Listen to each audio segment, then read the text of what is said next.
Finally found some good lighting. So this video is gonna be about my dog. She always wants to get pet. Always wants to get pet. Never leave her alone.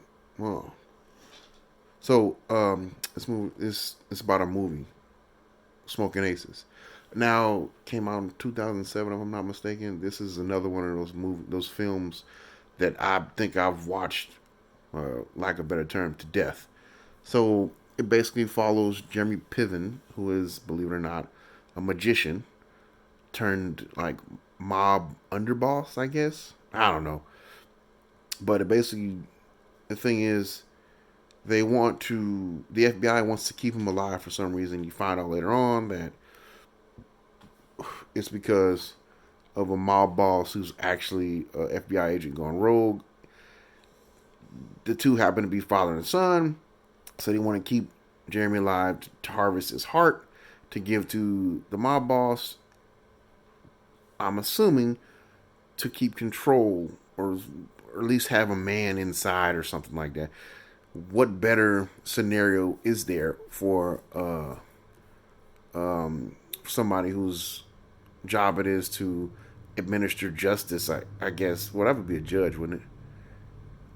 What better scenario would it be for somebody whose job it is to uh, seek out and stop criminals to have one of their men actually leading one of the bigger mobs? But they made some big blanket thing saying that this guy's ahead of the Costa Nostra, which is I mean I'm not a historian or a mob expert, but from my understanding, that's like the old school mob. That's like the old school mob from Italy. That's not even like the American mob. But I don't know. Maybe I'm wrong on that one. Uh, I think movies in general are allowed a little bit of corniness, and that's one part of it. Now, I'll get into. Did I even tell you? So, in order to keep Jeremy alive, all somehow or another, all these different parties figure out there's a contract put on them, $1 million. So somehow all these different parties figure that out or find that out, information out. So you have neo Nazis, you have a group of ex police officers, you have two, I guess you can call them soul sisters, which leads into the black exploitation type of riff, I guess. And also, the movie has sort of a '70s vibe overall to it. I think I'm getting away from my own thought here, but all these entities are operating separately, but a stroke of genius by the director or the writer or whatever, they all somehow in one way cross paths. Oh, and it probably has one of the better shootouts in any movie, I think, between two people in an elevator.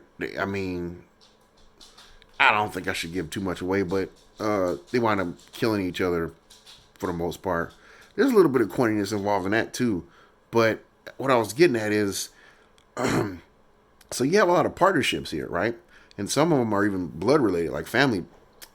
Now, what it, what I'm seeing when I see the trailer is, oh, this is just another shoot 'em up, goofball movie or whatever. But the thing is, they actually explore each of these. They actually explore each and every one of these. They take time out in the movie to explore each and every one of these partnerships, which I think takes the movie up a notch.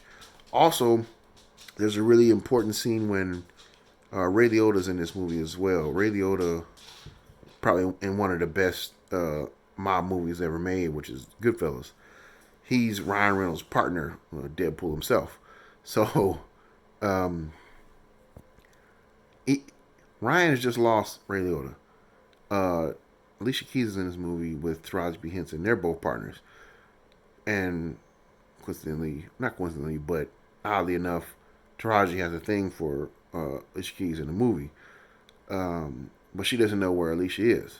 So she has like a 50 cal. Now I'm not a gun expert by any means, but she has a. I don't think it's. I think it's a civilian version of a bear. It's not the military version. So she's letting rounds fly through the building from across the way, and Ryan Reynolds is trying to.